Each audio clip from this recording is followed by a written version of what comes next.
have to look up the names sometimes because I do not know how to pronounce them. I think the main characters is pronounced Jielian. Jielian. Oh gosh. Oh my god. Is this a good idea? I can't even pronounce the names. Let's hope so. I will have a trusty YouTube on side just in case. Hopefully YouTube's helpful.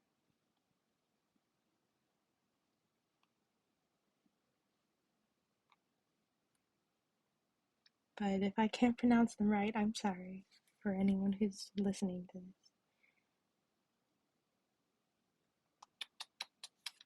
I will try and pronounce it as best as I can. But for now, how to say yeah. Oh gosh. Oh, here we go. A whole thing on how to say all the characters' names. Oui. Hello. Hi. Hello, my name is Zelda. I'm a freelance illustrator and I also make comics. I think most of you probably found me have an official's blessing vision, but not the cover. To go over some I share with, or actually, Wait. or actually, not really a mistake. It's all good. So I'm okay. Okay, this video is too long. I need to find a shorter video. Sorry, but I will listen to that later.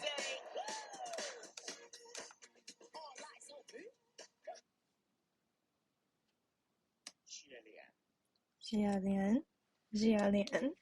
I hope I'm saying it right. Alright, let me begin then.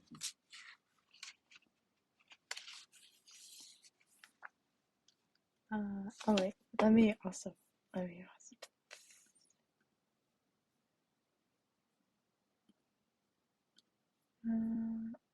Hi. I'm attempting to read this thing. I'm not gonna be very good at the names, but I decided, what better way to reread a volume than on stream. So, yeah. Let me hear the name. Jialian. Alright, Jialian. Oh god, this is embarrassing. Okay. Prologue. Heaven's official blessing. Among all the deities, I hope I'm pronouncing all. You know what? If I get words wrong, just don't mind me, okay? Among all the, it's not Google Translate. Translate. It's on YouTube. There was a video showing how to say all the characters' names, but it was like an hour long. So I'm just gonna do it individually. Julia, Julia. Among all the deities of heaven, there was one famous laughingstock of the three realms. Legend has it that 800 years ago, there was an ancient kingdom in the Central Plains called the Kingdom of... Oh gosh. One of just the main peoples, but not everyone's. Oh really? Can you send it to me? How do I say this? Xianlei? I'll just say Xianlei. The kingdom of Xianlei was a vast and bountiful land. There were 4 treasures within it: abundant and handsome beauties, vibrant music and marvelous literature, gold and gems, and there one infamous crown prince. What would be the best way to describe this crown prince? Well, he was a unique man. He was beloved by the king and the queen, and they doted upon him exorbitantly. Oh gosh, I forgot some of these words are fancy. Where was I? They would often say with pride, "My son will become a great ruler in the future, and his good name will echo down through history." However, the crown prince was not interested in imperial power or wealth in the mortal world at all. What he was interested in his own words, was... Oh my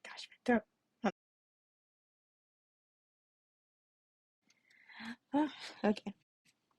I, I want to save the common people. When he was young, the crown prince focused solely on his cultivation, and there were two short tales that were widely spread of his time on that path.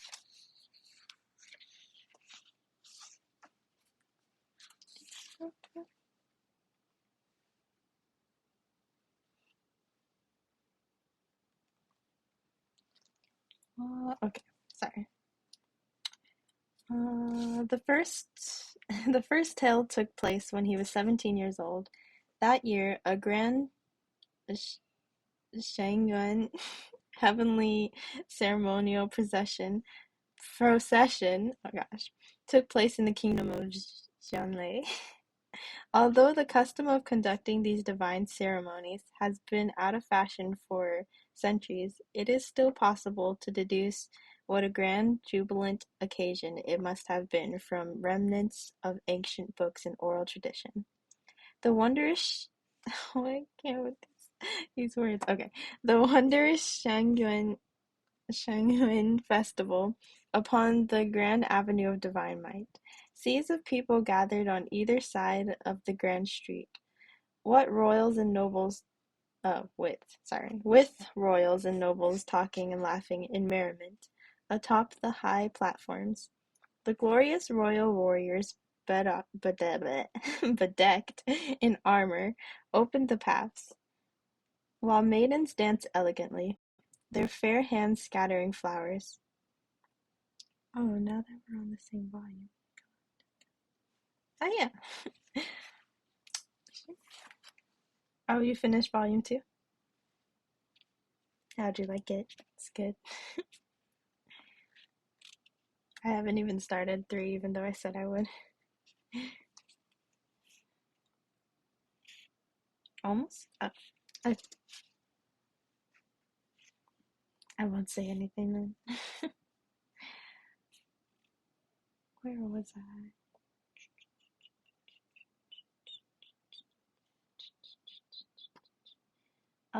And who could say whether the flowers or the maidens were more beautiful? From within the golden carriage came marvelous music that drifted across the entire imperial city.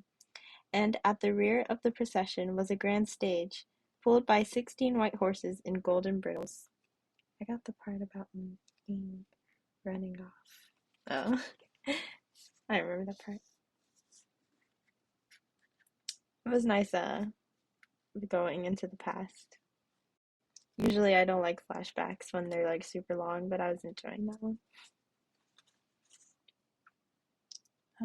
Upon this towering upon this towering grand stage stood the God-pleasing warrior, the focus of everyone's attention. At the heavenly ceremonial procession, the God-pleasing warrior wore a golden mask. Dressed in glamorous attire and with the sacred sword in hand, he played the role of the subduer of evil, the number one martial god for the past 1,000 years, the heavenly emperor Junwu. I hope that's how you say it. It was the greatest of honors to be chosen for the role of the God-pleasing warrior, which was why the selection criteria were exceedingly strict. Thus, the one chosen that year was that crown prince. People across the kingdom believed that he would give the most thrilling performance as the God-pleasing warrior. However, an accident happened that day. During the third tour of the procession, it passed by a city wall that was hundreds of meters tall. At the time, the martial god upon the grand stage was just about to strike the demon down.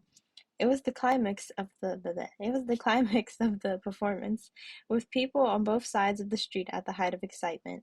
The top of the city wall swarmed with crowds clamoring to watch the show, pushing and shoving each other to get the best view. At that moment, a small child fell from the edge of not the heavens, the edge of the wall. The scream of the crowd reached to the heavens. Just when everyone thought this child would stain the grand avenue of divine might with blood, the crown prince looked up, leapt into flight, and caught the boy. The people only saw a glimpse of white silhouette that flew like a soaring bird before the crown prince landed with the small child in his arms. The golden mask fell, revealing the young, handsome face behind it. In the next second, cheers erupted. The people were thrilled and joyous, but the state preceptors of the Royal Cultivation Hall were troubled.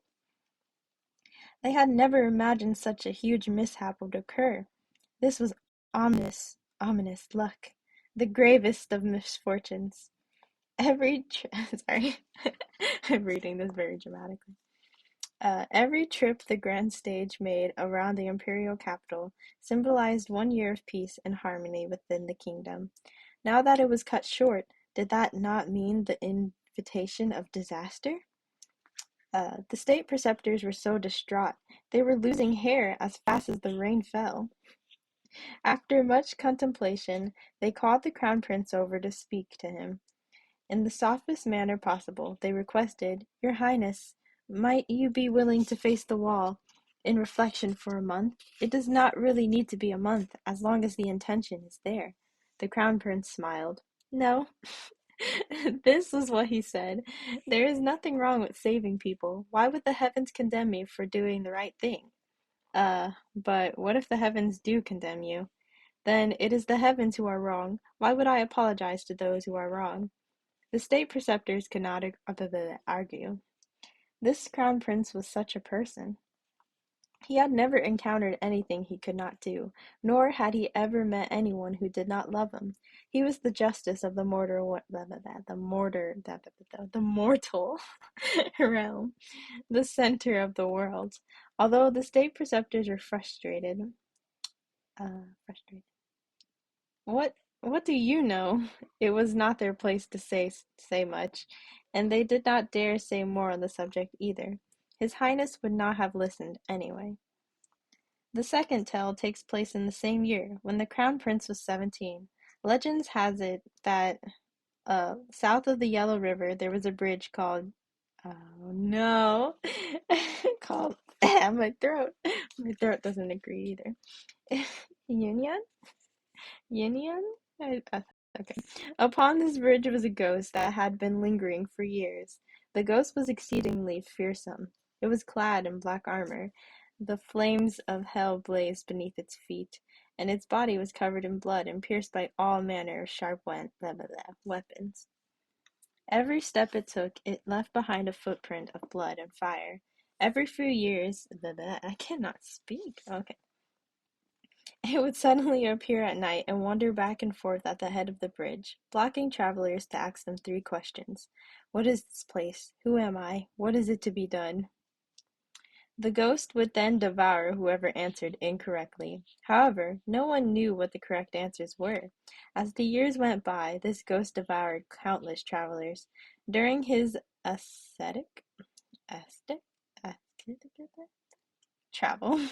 The crown prince caught word of this, so he set out and found Union Bridge and stood guard there night after night, until finally, one night, he met the haunting ghost. When that ghost appeared, it was indeed as horrifying as the legend said.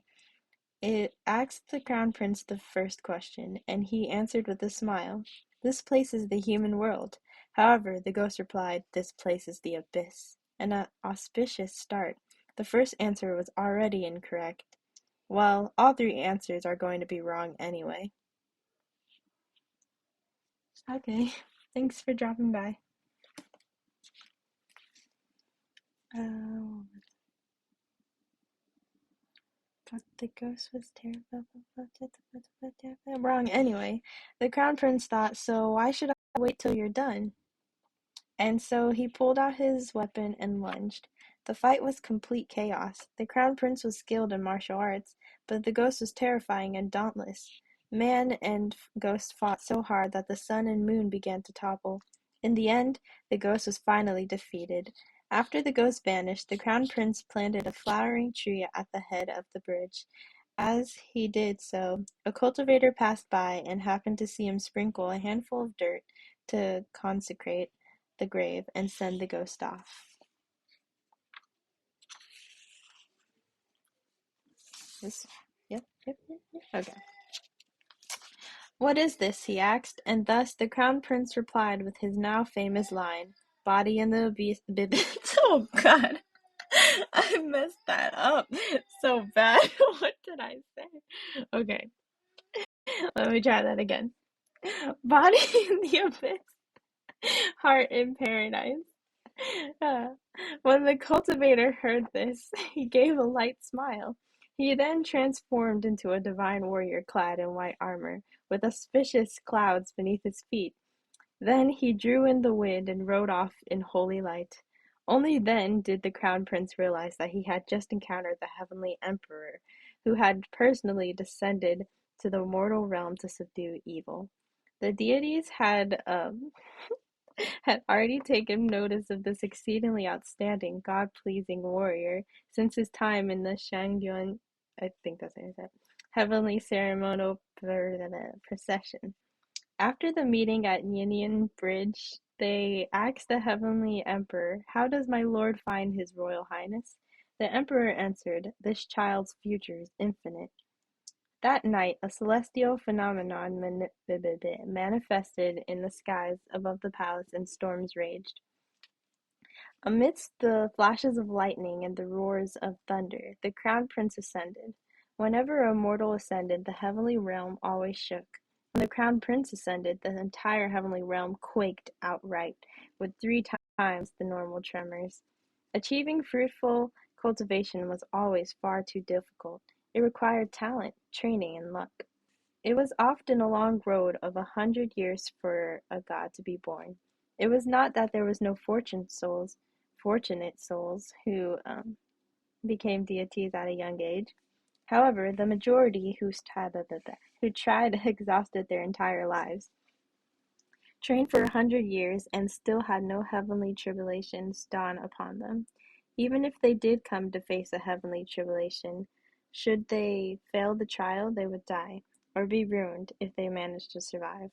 Those who made the attempt were as numerous as the sands of the Ganges. Ganges? Hmm?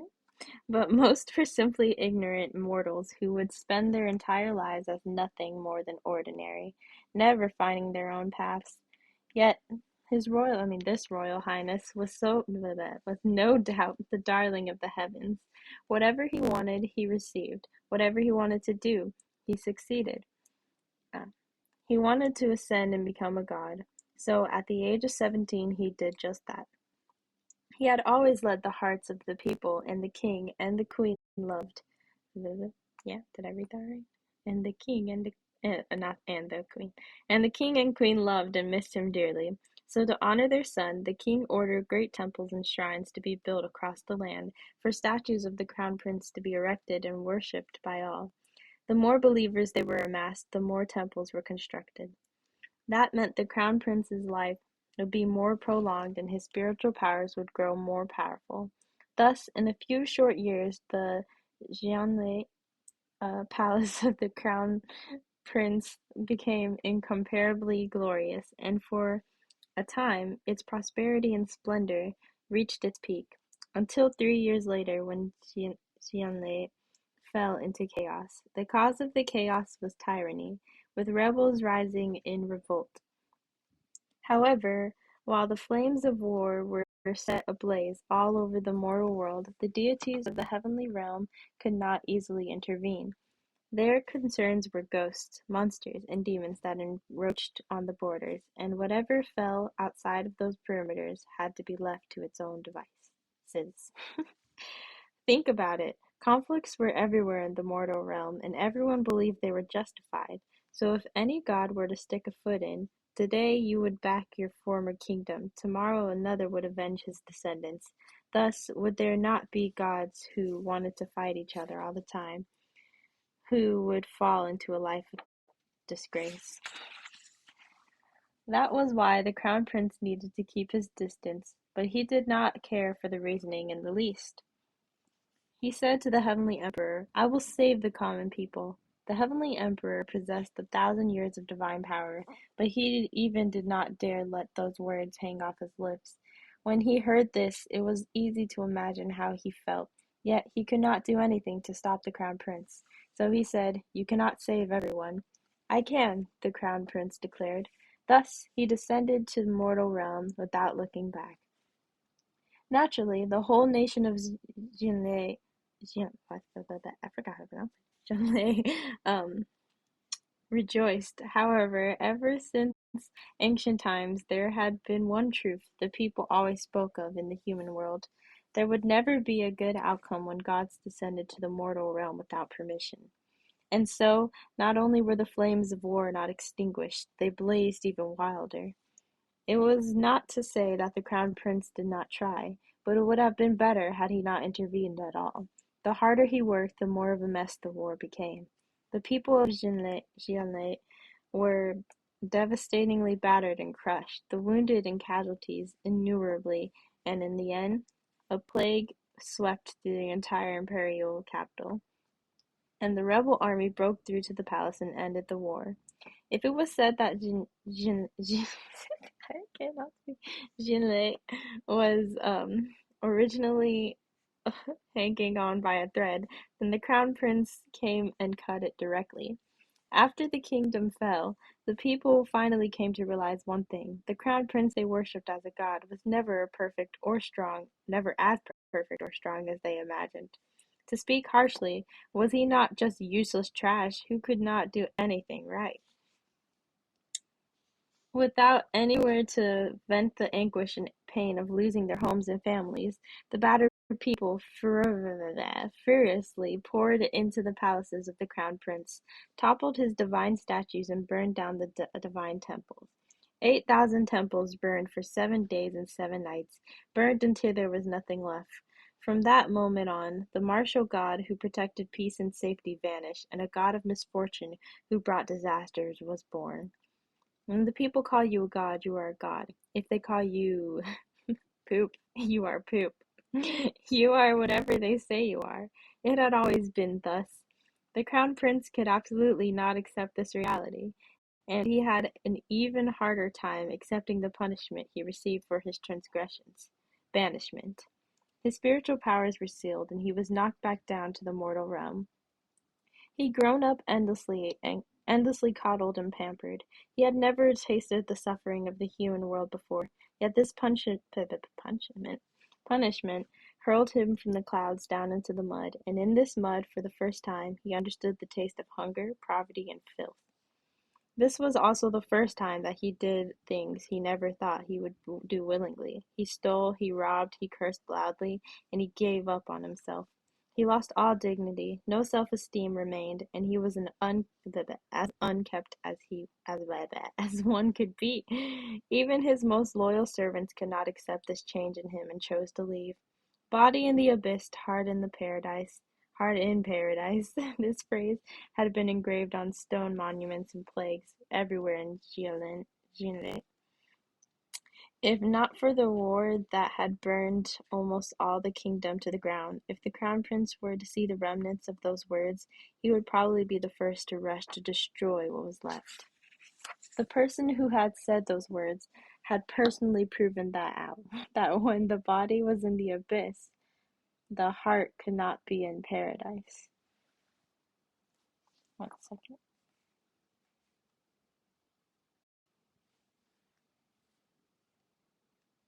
Oh, what happened?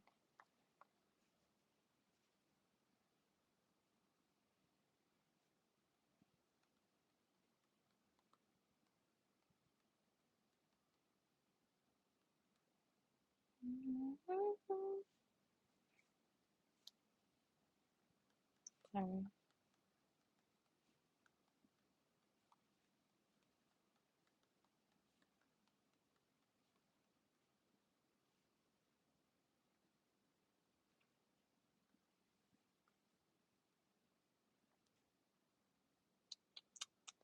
After all, you got to live in life and you get to die to death.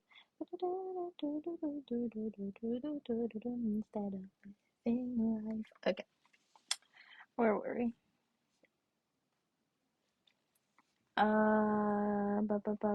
He ascended to the heavens quickly.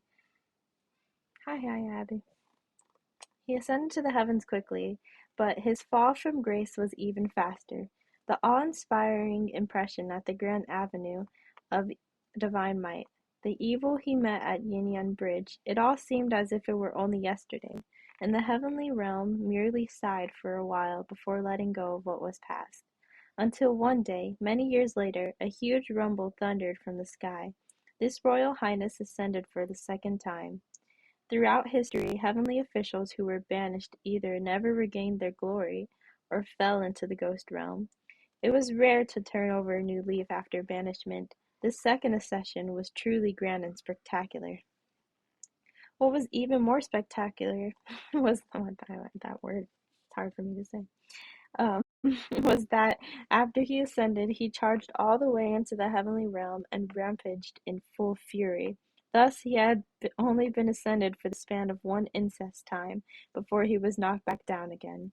One incest time, it could be considered the swiftest and shortest accession in history. If the first accession could be considered a beautiful tale, then the second accession was a farce. Having been banished twice, the heavenly realm looked upon this crown prince with full contempt, and in the contempt there was caution.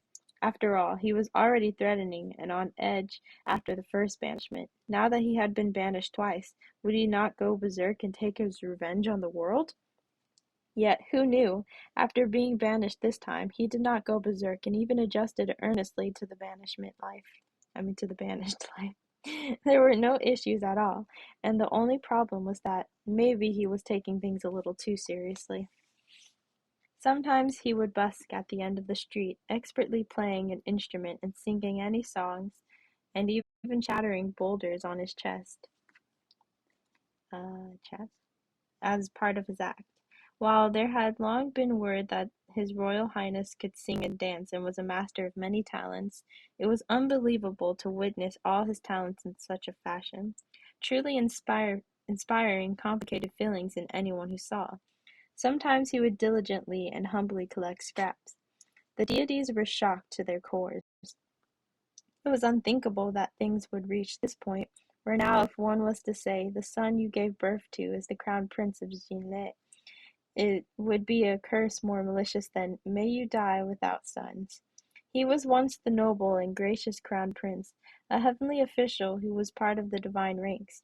But in truth, no one else had ever screwed up so badly.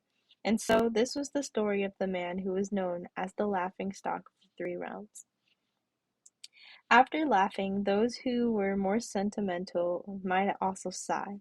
The darling of the heavens, who once stood at such a height, had truly and thoroughly vanished. Divine statues collapsed, a native kingdom was destroyed, and not a single believer remained.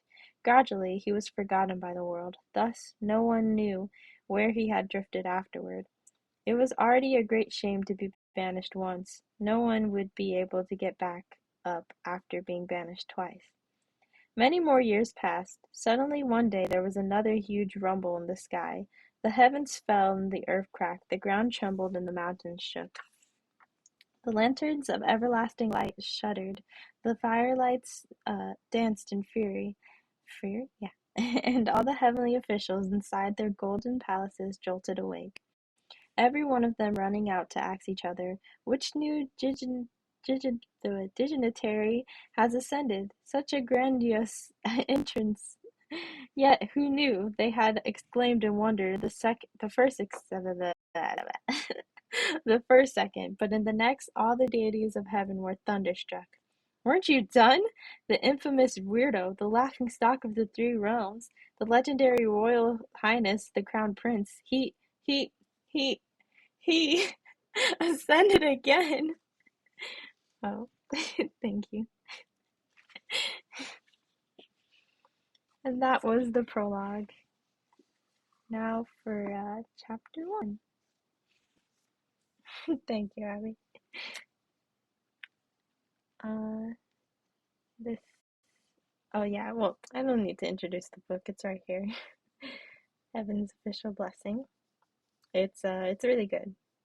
I'd give it a listen to, or a read, since you're already listening to it.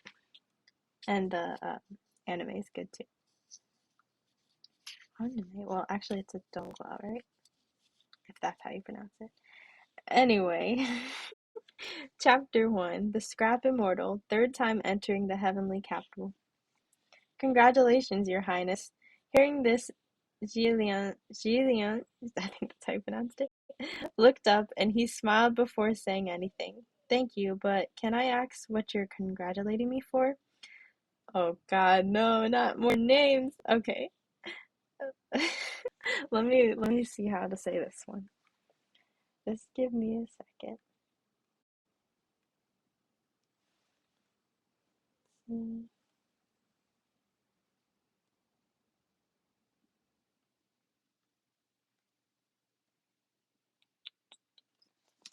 What is this word? Um,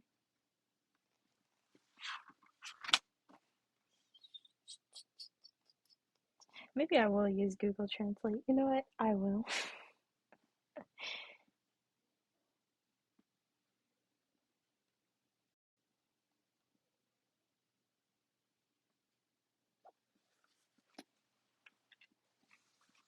All right. Give me a second. I'm sorry.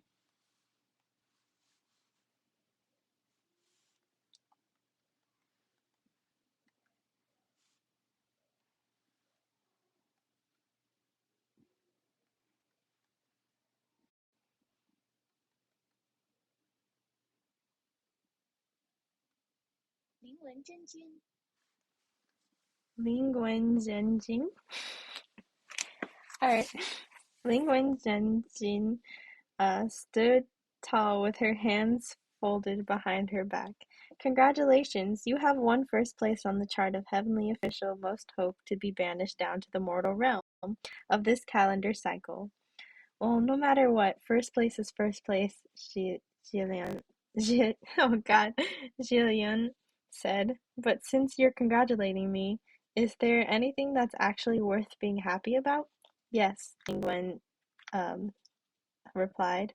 First place on this chart receives 100 merits. Jillian immediately said, if there are any similar charts in the future, please absolutely call me up.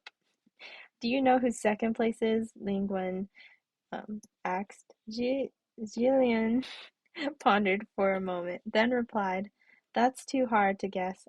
After all, in terms of ability, I should be able to take the first three places myself. Pretty much, Lingwen said. There isn't a second place. You're so far ahead that you've left everyone in the dust.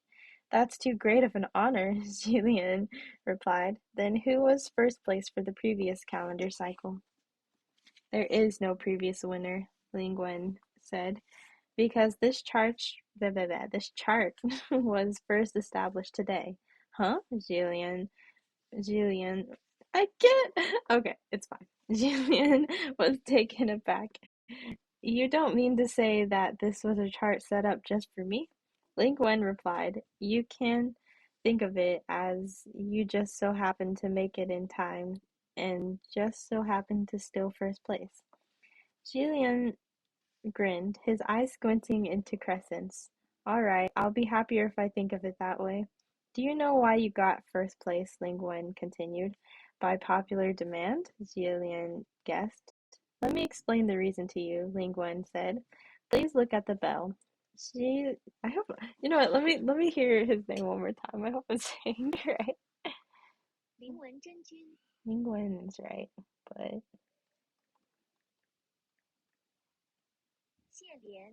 Jillian. All right.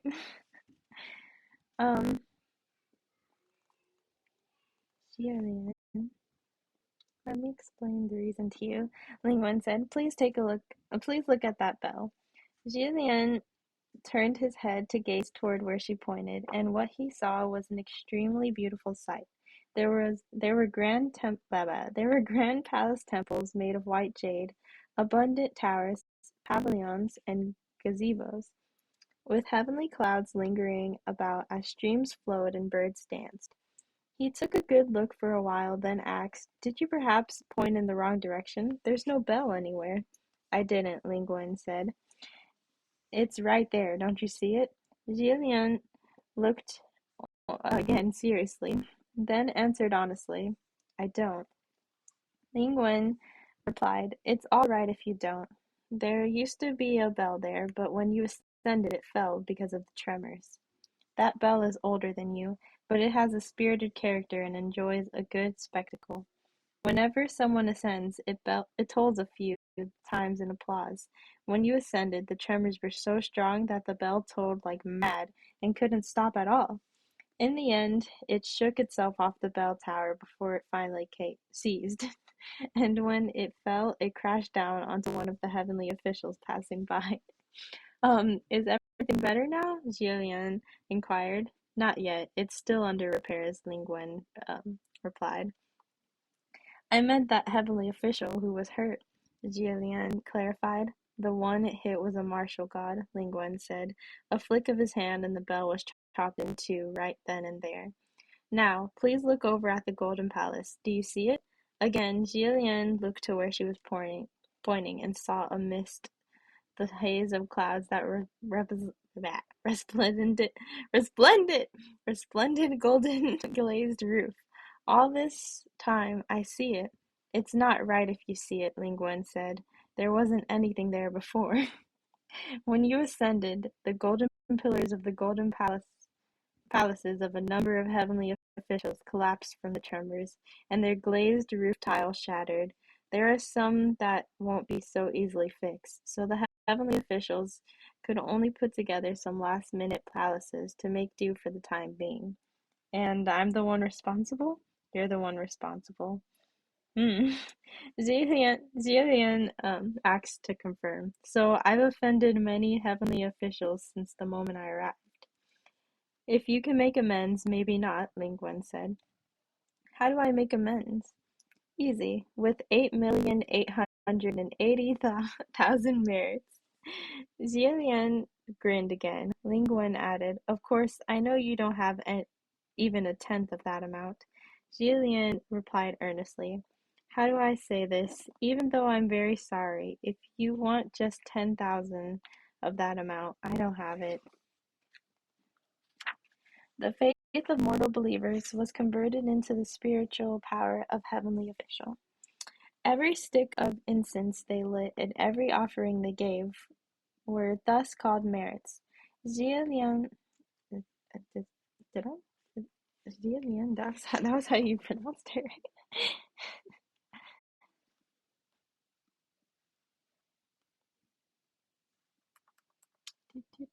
Oh, oh, my headphones are, okay, I'm just making sure. So I want to sound then.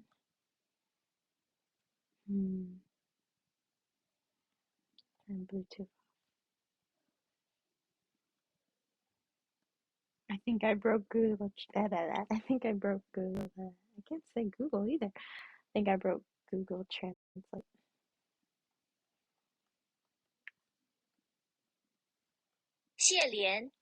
There we go. Jillian. Alright. Please. Where was I? Jillian turned solemn in place of the smile and asked seriously, Are you willing to kick me down from here and give me 8,880,000 merits for it? I'm a civil god, Lingwen said. If you're looking for someone to kick you down under, you'll need to find a martial god to do it. The harder they kick, the more merits they'll give. Jillian. Okay. Have a good nap, Abby. Thank you for coming. Jillian said, Night. Wait. Jillian heaved a long sigh. Please allow me to think about what I should do. Lingwen patted his shoulder. Don't worry. There will always be a path when the carriage reaches the mountain. Boats always sink when they reach the pier head for me, though, Jillian said. If this were 800 years ago, when the palace of Jianlei was at its peak of prominence, 8,880,000 merits would be nothing. The crown prince could throw it out without batting an eye. But the present wasn't the same as the past. And all his temples. Why isn't my thing moving anymore? Move, Jemmy. Move. Well, technical difficulties, I guess. Let me let me see. Testing? Testing? Testing? Hello? Can I be uh hola hola 1 2 3 1 2 3. Why isn't this working? Are my headphones connected? My headphones should be connected.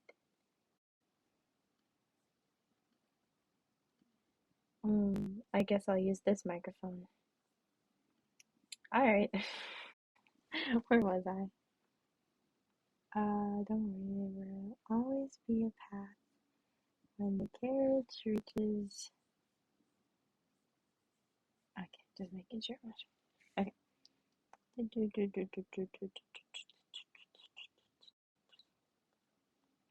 If this were. No, no, we already read that.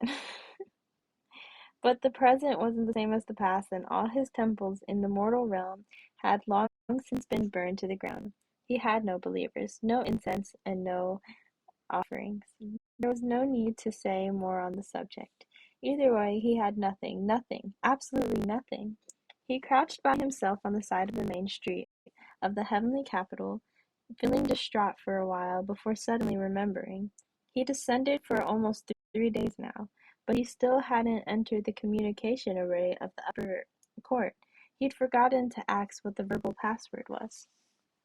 The heavenly officials of the upper court had gotten together and set up an array that could instantaneously allow the consciousness to communicate and pass on those messages, not medicine, messages. Oh, God. Once ascended, once ascended, one must enter the array, but a password was acquired.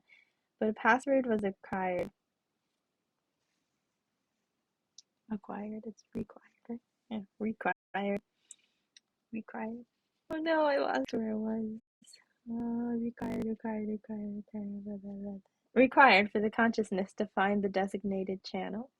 The last time Jillian had entered the array was 800 years ago, so he didn't remember the password at all.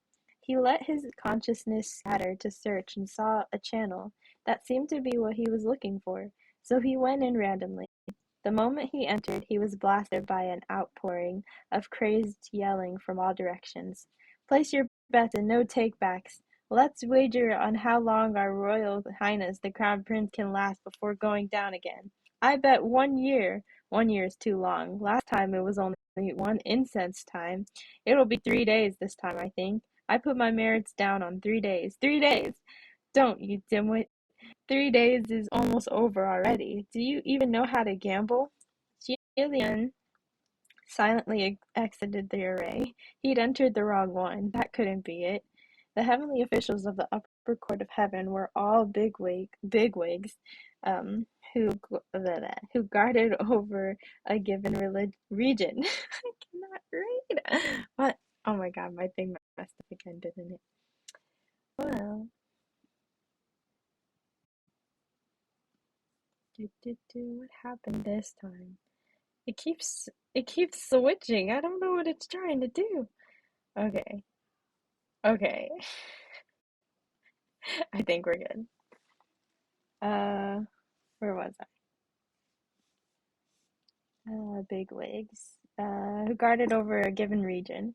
They were widely known by every household and kept occupied by a myriad of state affairs, since they were deities who ascended respectively, in keeping with their status. They were generally more reserved and often put on airs.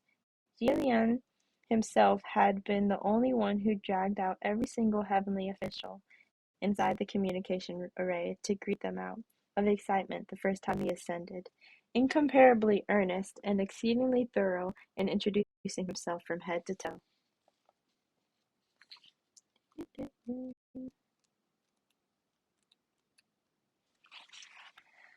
But what? I'm still okay. After he exited the array, He went on another random search and entered a different one. This time he relaxed, thinking to himself, how quiet. It's probably this one. Just then he heard a voice say softly, "So, your highness is back." It was a very comfortable voice, the sound soft and gentle, the tone decorous. However, if one were to listen closely, one would discover that the voice is quite cool and indifferent, the same as the sentiment it carried, causing that soft gentleness to turn into something more malicious in intent. Jillian had intended to enter the array in a proper manner, then lie low, no, lie down. Sorry, I'm just imagining. Okay. Lie low. But since the other party had already addressed him, he couldn't keep pretending to be deaf and mute. Besides, he was still delighted that there were actually heavenly officials in the upper court who would willingly start a conversation with a god of misfortune like himself. Thus, he quickly answered, "Yeah, hello everyone, I'm back again." Yet little did he know after this exchange, every single heavenly official who was currently inside the communication array perked up their ears. That heavenly official said languidly, "Your Highness certainly ascended with tremendous force this time, huh?" Within the upper court of the heaven, emperors, kings, generals, and chancellors were everywhere, and heroes flowed like water. In order to become a deity, one must first achieve greatness within the mortal realm. Those who had obtained accolades, or ones in possession of great talent had always had a better chance at accession, accession. I don't remember how to word. Okay, accession. Oh no, I lost my place again. Oh, here we go. Yeah, yeah. Okay. So it wasn't an exaggeration to say that rulers, princesses, princes, and generals weren't a rarity here. Everyone was a darling of the heavens. Everyone acted courteously with each other. So they would address one another as Your Majesty, Your Highness, Lord General, Alliance Chief, Head Chief, whatever, as long as the title was flattering. However, the words from this one heavenly official seemed to have something lurking beneath their tone. Although he said Your Highness this, Your Highness that, Zillian, Jillian couldn't sense a bit of respect from him at all. It was more like he was poking him with a needle. There were also several heavenly officials inside the communication array who were authentic crown princes, and they were feeling the hairs on their backs rise from such an address, incredibly uncomfortable. Jillian could tell that this other party didn't come with good intentions, but he didn't want to fight, so he chose to run instead. He smiled. It wasn't too bad. However, that heavenly official wouldn't give him the chance to run. He said teasingly, "It's Your Highness after all, so it wasn't too bad for you, but my luck doesn't seem to be as good." Suddenly, Jillian heard a private message from Ling Wen. She only said one word, "Bell." Instantly, Jillian understood. So this was the martial god who was hit by the bell. If that was the case, then the other party wasn't angry without reason. Jillian had always been adept at apologizing, so he immediately said, "I've heard about the accident with the bell, and I'm dreadfully sorry. I do apologize." The other party humphed, the meaning unclear. There were a great number of renowned martial gods in the heavenly realm, and many of them were newly ascended dignitaries who came after Jillian's time. Jillian couldn't be sure who this person was by his voice alone, but he couldn't say ignorance stay couldn't stay ignorant of his name after apologizing either. So Jillian inquired, "Might I ask how I may address you, my lord?" The other fell silent at this. Not only did the other fall silent, it was like the entire communication array froze, and the air was assaulted with stagnation. From the other end, Ling Wen sent him another message. "Your Highness, although I think you should have recognized him after talking for so long, I still want to give you a hint. That's time to look up another name. Yay! Ah, I found my head.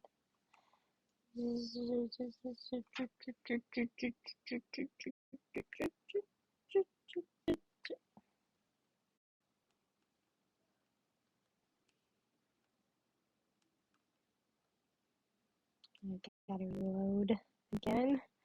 Oh my god. How do I reload? Oh, like this. Let's type it again. 玄真 Shenzhen. Shenzhen. Okay, that's Shenzhen. Shenzhen, Zilian said. He was stumped for a moment before he finally came around, then sent a voice message back in shock. Ow! Put my head. 穆青 Muqing. Okay, that's Muqing. General Zhenzhen was the martial god of the southwest who possessed 7,000 temples. His name in the human world was considered distinguished, and this General Zhenzhen's real name was Muqing. Um, 800 years ago, he was a deputy general at the Jinlei palace of the crown prince. Ling Wen was also quite shocked. You really didn't recognize him? I really didn't, Jillian replied. He didn't talk to me like this back then. Besides, I can't even recall when we last met. It was either 5 or 6 centuries ago. Um, I can barely remember what he looks like, so how can I possibly remember what his voice sounds like? The communication array was still deep in silence. I already forgot how to say it. 穆青 Muqing. Oh, I was wrong. Muqing uh, didn't utter a sound. The other heavenly officials were pretending they weren't listening while waiting on the edge of their seats for whichever one would continue their conversation. Things were rather awkward when it came to those two. The complicated plot had been spread in rumors for so many years, and everyone basically knew the story at this point. Back back then, when Jilian was still the esteemed crown prince of Jilin, he trained at the Royal Holy Temple. This Royal Holy Temple was a royal royal. Why is that word so weird? Royal cultivation hall in the kingdom of Jianlei, with a very strict standard for selecting disciples. Mu Qing came from the slums, and his father was an executed criminal. Someone like that didn't qualify for acceptance to the Royal Holy Temple, so he could only run errands within the temple grounds. He was someone who cleaned the the Royal Highness's room, and served tea and water. One second.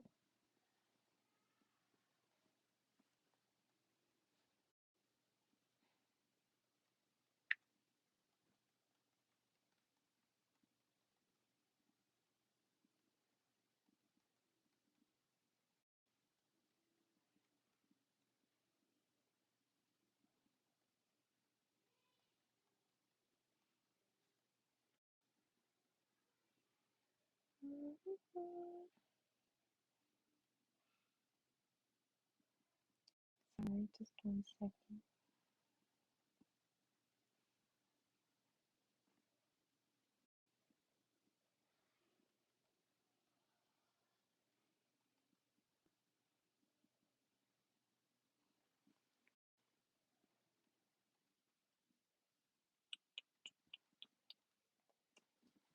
All right. Where was I?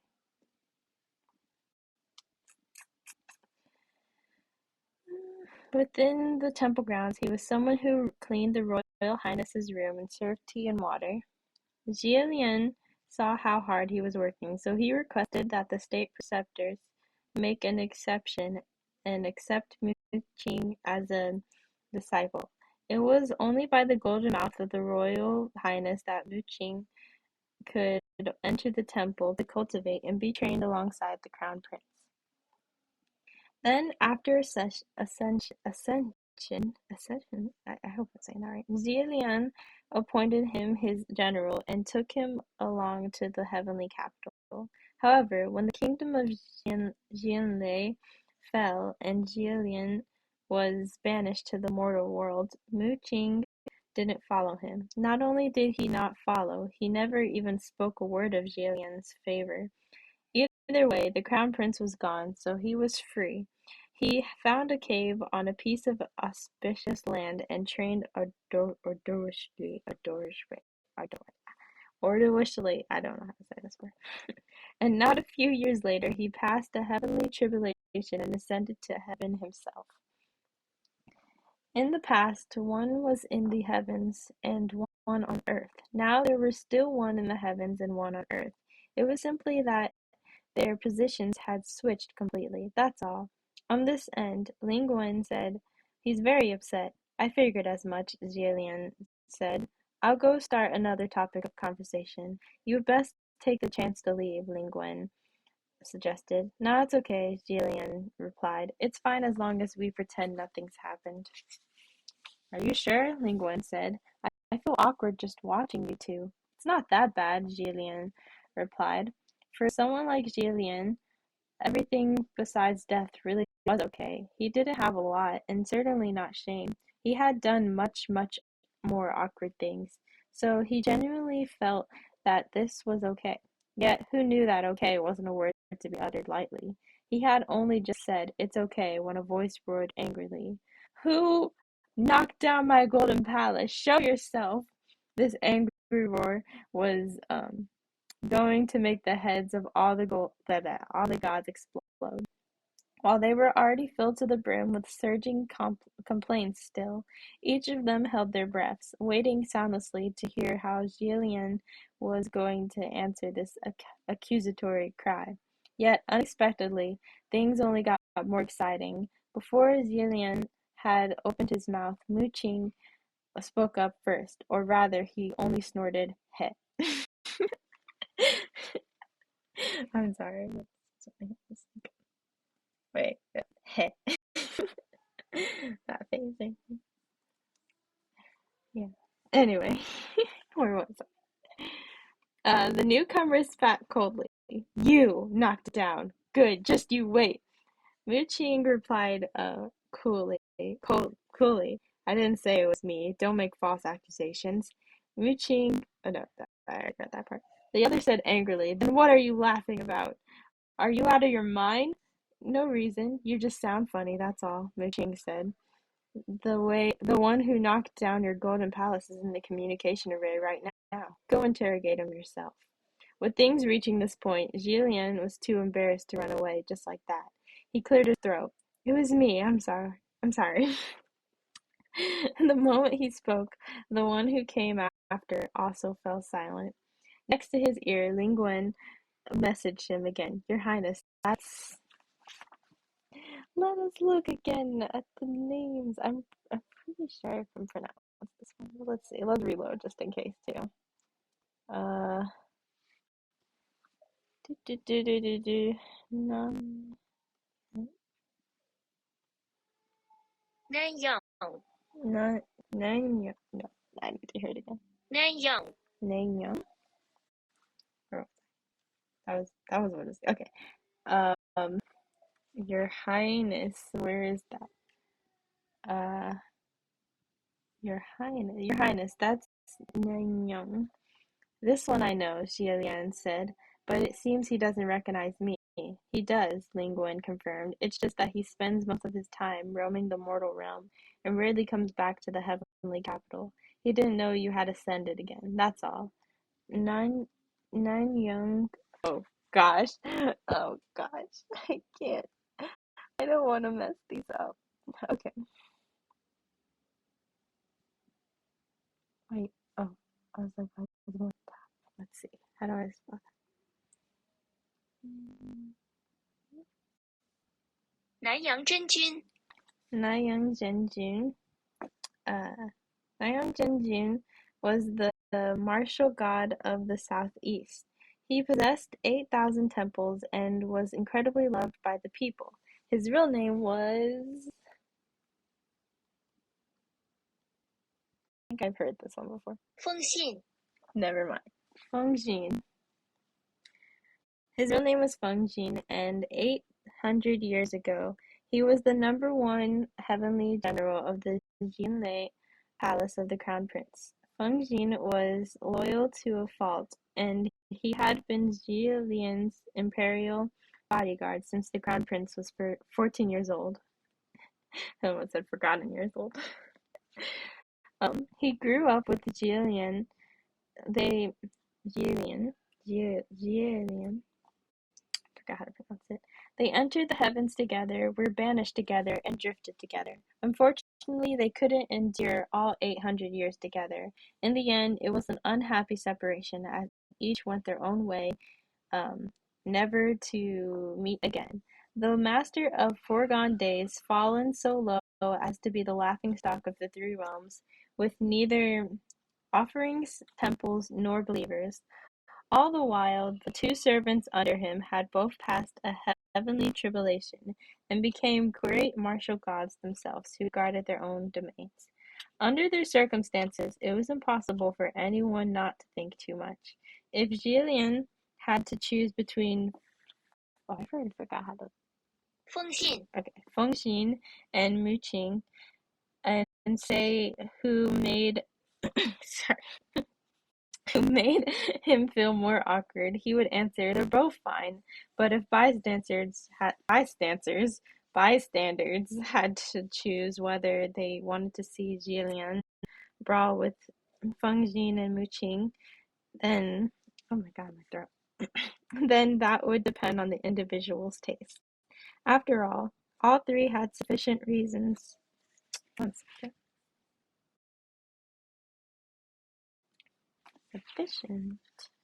Sufficient, sufficient, sufficient, fish, fish, fish, fish, fish, fish, fish, sufficient. Oh god, I can't find the word. Usually that helps, just saying it over and over again. Sufficient, sufficient.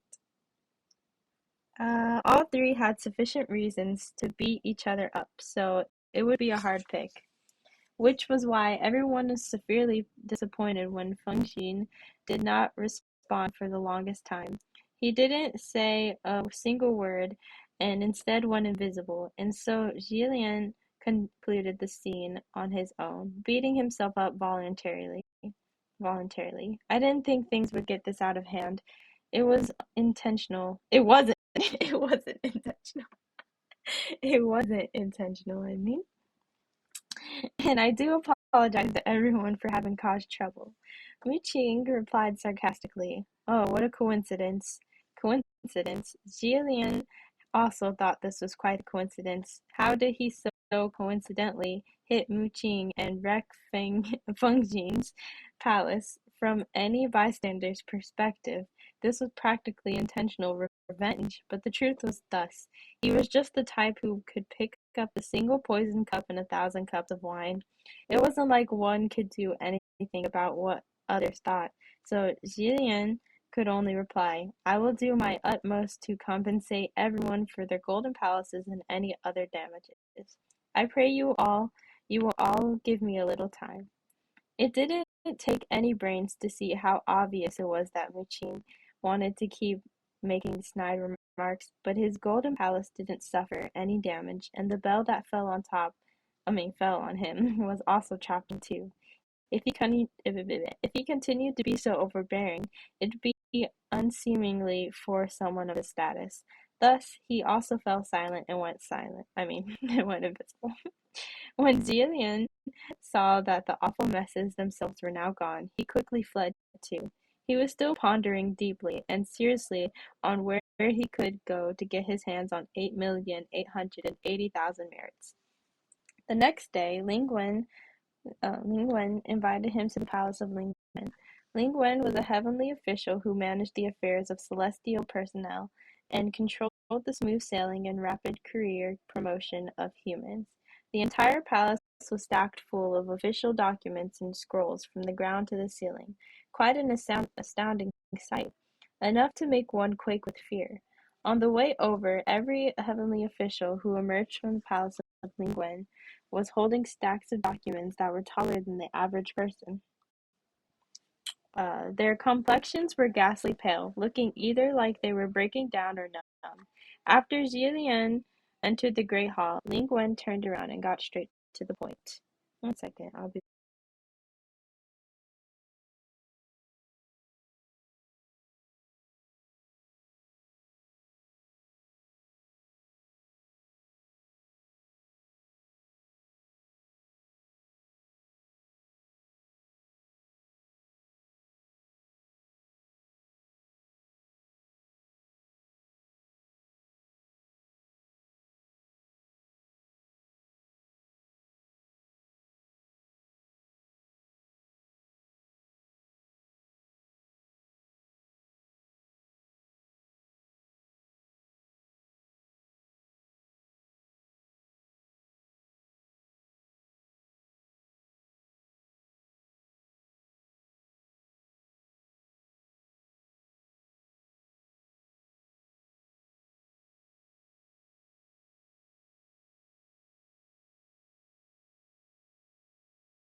Wipe your tears away. Kiss me in the morning. Okay. Let's see.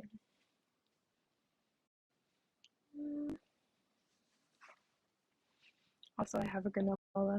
Sorry if you hear eating sounds. Ling Wen was a heavenly official. Wait, no, wait. I already read that. The entire palace was stacked full of official documents and scrolls from the ground to the ceiling. Quite an astounding sight. Enough to make one quake with fear. On the way over, every heavenly official who emerged from the palace of Ling Wen was holding stacks of documents that were taller than the average person. Their complexions were ghastly pale, looking either like they were breaking down or numb. After Jillian, Jillian entered the great hall, Ling Guan turned around and got straight to the point. Your Highness, the Heavenly Emperor has a request for you. Would you give him some assistance? There were plenty of Zhenjun. I think that's how you said it. Zhenjun. While I look up how to say these things, I'm gonna eat more of my granola.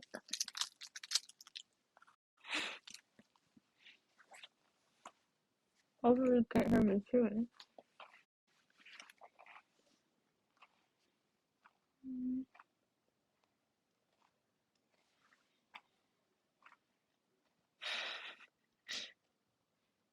I'm very self-conscious eating now. Zhenjun. Zhenjun.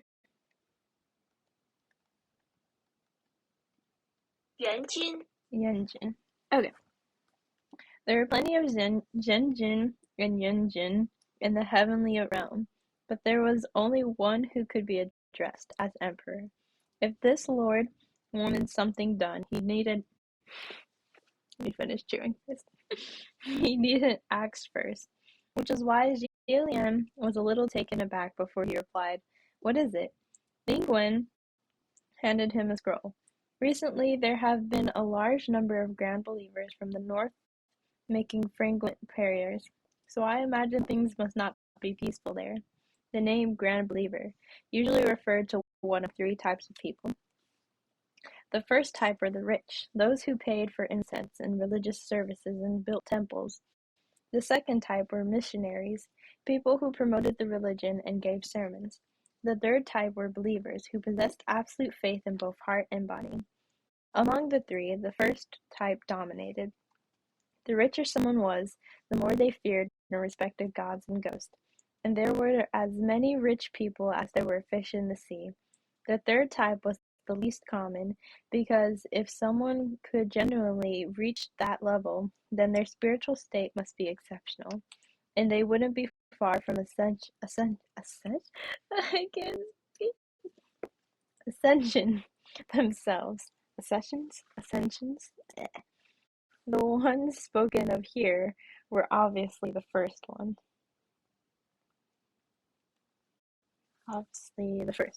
First type. The Heavenly Emperor cannot attend to the north right now, Ling Wen explained. If you are willing to make a trip over on his behalf, then in the future, regardless of how many offerings these grand believers give as a gesture to pay off their vows, everything will be counted under your altar. What do you think? Jillian received the scroll with both hands and said, "Thank you." This was clearly Jinwu. Hopefully that's how you say it. I tried on my own. Maybe I Junwu. Junwu. Yeah, Junwu helping him.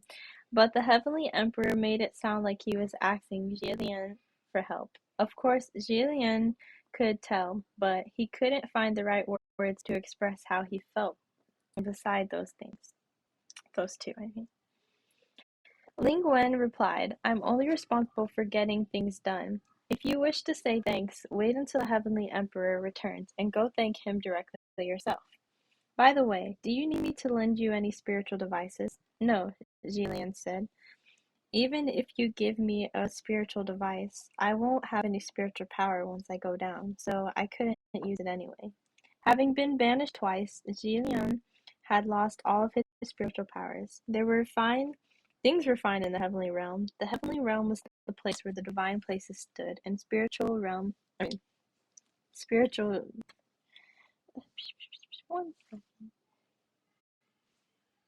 Qi. Okay, that's what I thought it was. Spiritual chi was abundant, endless, and right at his fingertips for him to use. However, once back in the mortal realm, he was stunted. If he wanted to have a spiritual battle with anyone, he'd have to borrow said power from someone to make do.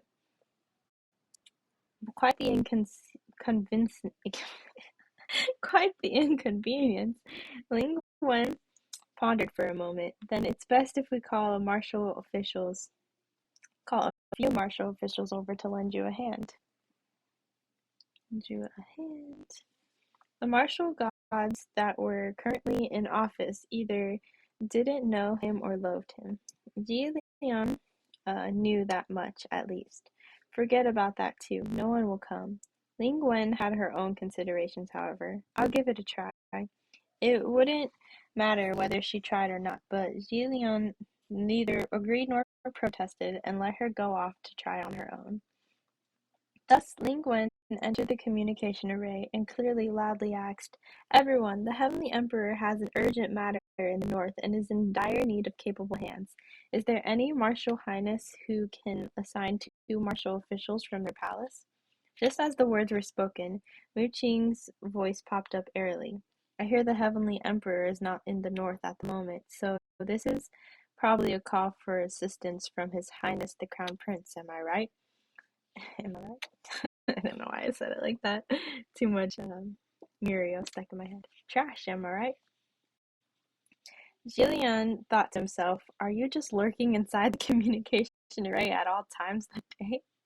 Ling Wen thought the exact same thing and dearly wanted to slap Muqing out of the array for obstructing her work, but still, she smiled in outwardly. How was I supposed to say that?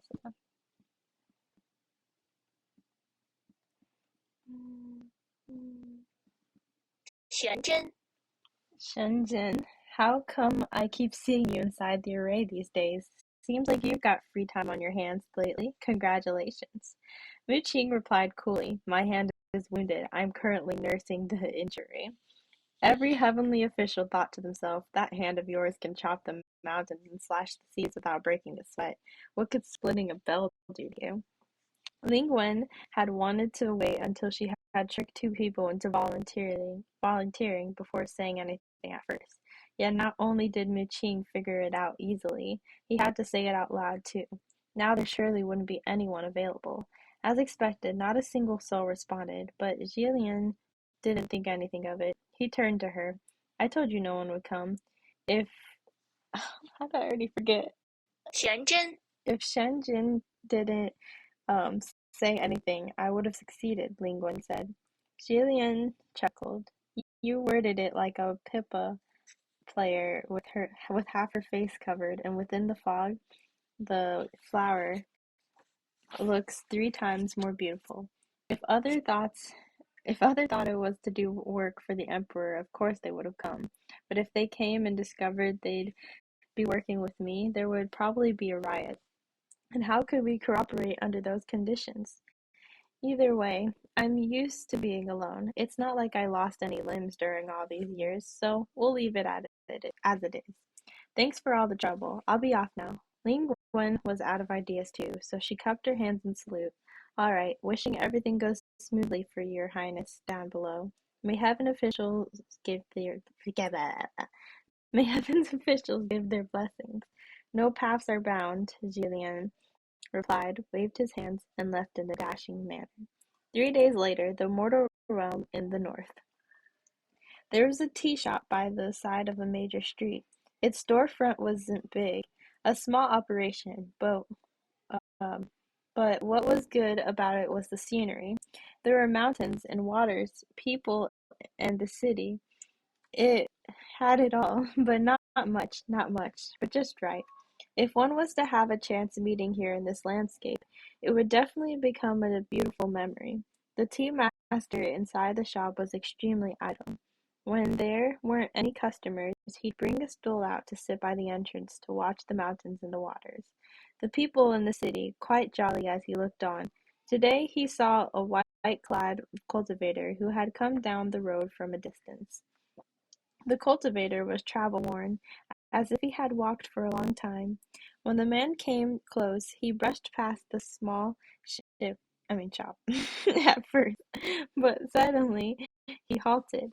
Then very slowly he backed up, lifting the tip of the bamboo hat. He looked up, glanced at the shop sign, and smiled. Little Shop of Chance Encounters. What an interesting name. While this man appeared somewhat tired, his expression was a cheerful one, so much so that the one watching him couldn't help but lift the corners of his lips too.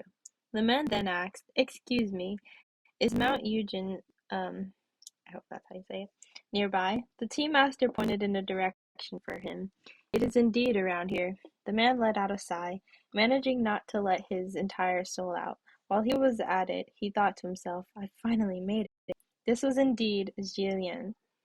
When he left the heavenly capital that day, he had originally set the desired landing location in the mortal realm to be somewhere nearby Mount Eugen. Yet who knew when he left in such a dashing manner, and jumped down dashingly, that his sleeve would be caught by a dashing cloud. Yes, it was caught by a cloud. He didn't know how his sleeve got caught, but either way, he tumbled across the million-meter high sky. And by the time he tumbled down, he no longer knew where he was. After walking on foot for 3 days, he finally made it to the first intended landing point, and he sighed deeply with emotion. Julien entered the shop and picked a table next to the window, ordering tea and snacks. After he finally settled, there was suddenly the sound of weeping and gongs being played outside. He gazed toward the main street and saw a group of men and women, both young and old, escorting a bright red marriage sedan as it passed by. The air surrounding this procession was downright odd. At first glance, it seemed like a marriage procession, but upon a closer look, there was solemnity, solemnity.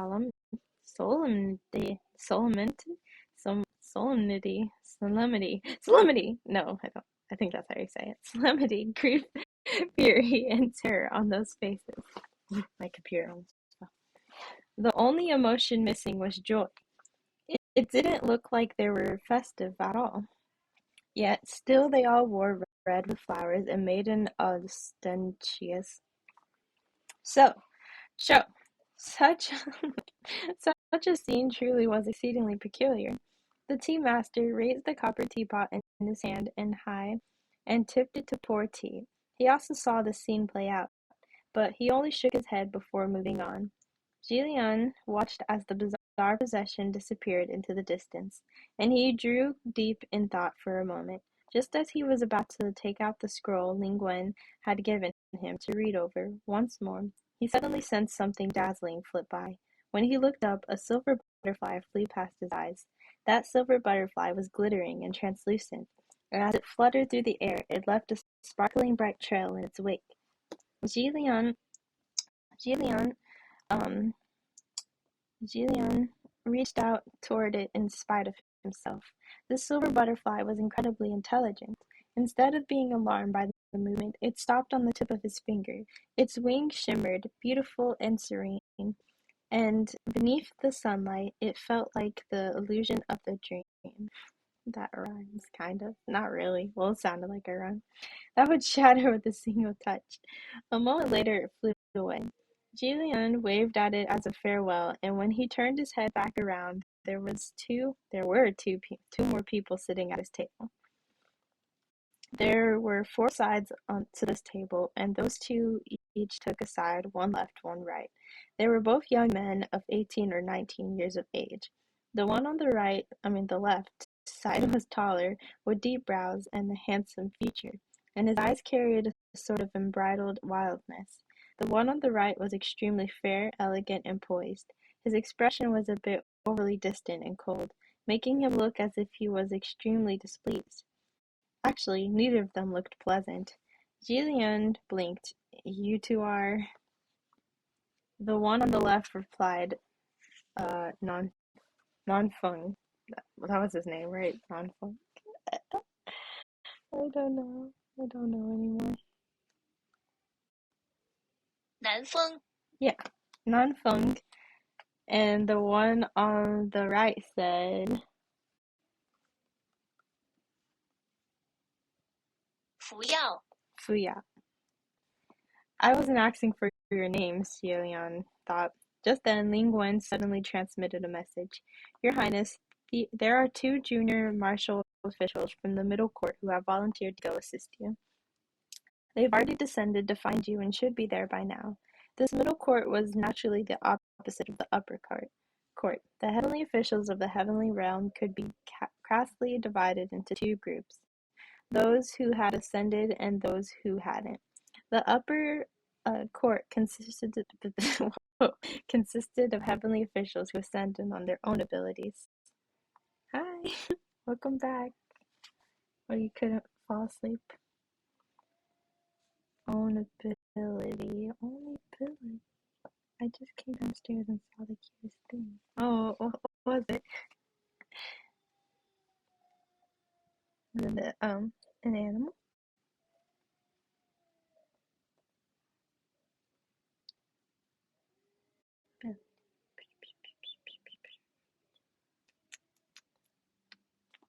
I can't find out where I left off. Abilities, right there.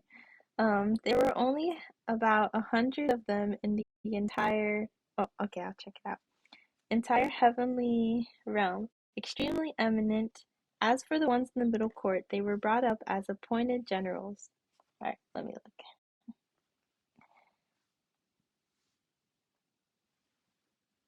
Aww, they're so cute. They're so adorable.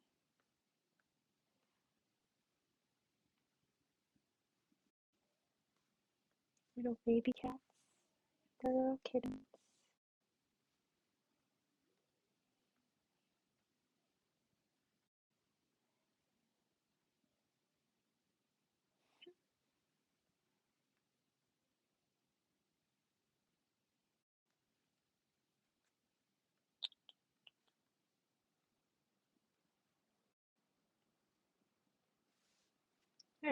Alright, thank you for sharing. That was cute.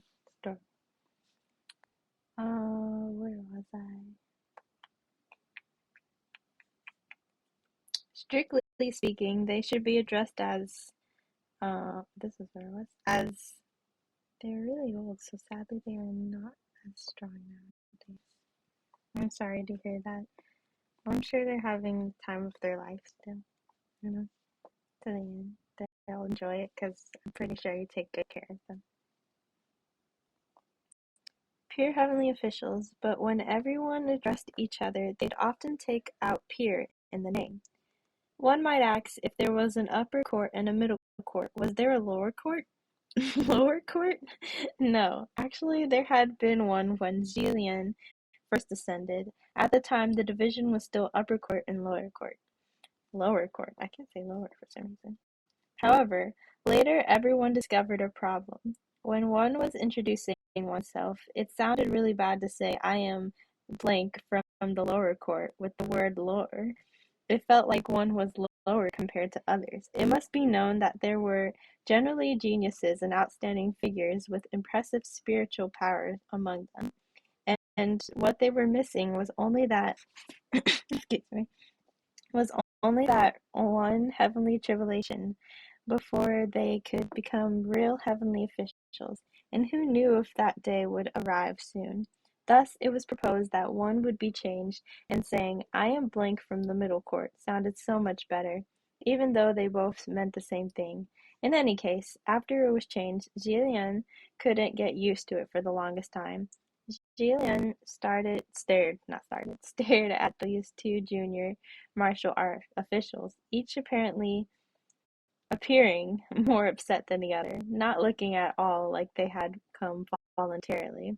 He couldn't help but ask, Lingwen, they don't look like they're here to help me work, more like they're here for my good-for-nothing head. I hope they're not here because of your trickery. Unfortunately, what he said didn't seem to be transmitted, and he couldn't hear Lingwen's voice by his ears anymore either. He figured it was because he'd been away from the heavenly capital too far and too long, and his spiritual powers were depleted. Without any choice, Jillian first flashed a smile at the two junior martial officials, then said, Nanfeng and Fuyao, was it? Let me first thank you both for volunteering to come help. The two only nodded, giving quite the attitude. It seemed they must have come from the retainment of distinguished martial gods. Jillian Jillian told the tea master to bring two more cups. Then he raised his own teacup and scraped the tea leaves aside as he asked casually, Which highness are the two of you from? The palace of Nanyang, replied Nanfeng. Uh, the palace of oh god, I forgot how to say that. This one. Shenzhen, replied Fuyao. Well, this was certainly horrifying. Julian gulped down his mouthful of tea. Did your general tell you to come? The two answered in unison. My general didn't know I was coming. Julian pondered for a moment before asking again, Then, do you know who I am? If these two junior martial officials had come in blind because of um, not Lingwen's deception and helped him, then they would get scolded by their own generals upon their return. It wouldn't be worth it. You're His Royal Highness the Crown Prince, Nanfeng said. You're the justice of the mortal realm, the center of the world, Fuyao said. Jilian um, choked for a moment, then asked Nanfeng, uncertain. Did he just roll his eyes? Yes, Nanfeng replied. Tell him to beat it. It wasn't a secret that Nanyang and Shenzhen didn't get along.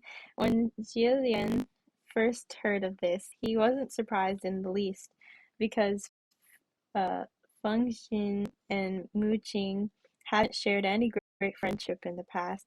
What had kept things peaceful was that they were subordinates. So when everyone, so when the crown prince said, "Don't fight, you have to be good friends," everyone held back and didn't flip out. Back then, when they got really upset, they'd stab each other with words at most. But with the way things were now, faking it was no longer necessary. This was also when the two heavenly official folk believers in the southwest and southeast and southwest regarded each other with contempt. Throughout the years, the palace of Nan, Nanyang and the palace of Shenzhen had always seen each other as enemies. The two before him now were a classic example.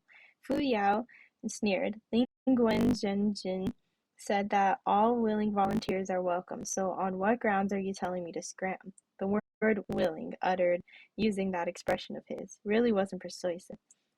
Jillian said, Let me just confirm, you two really came as willing volunteers. If not, then please don't force yourselves. The two answered in unison, I'm willing. Looking at those two grim, dispirited faces, Jillian thought inwardly, You guys actually mean I want to kill myself, right?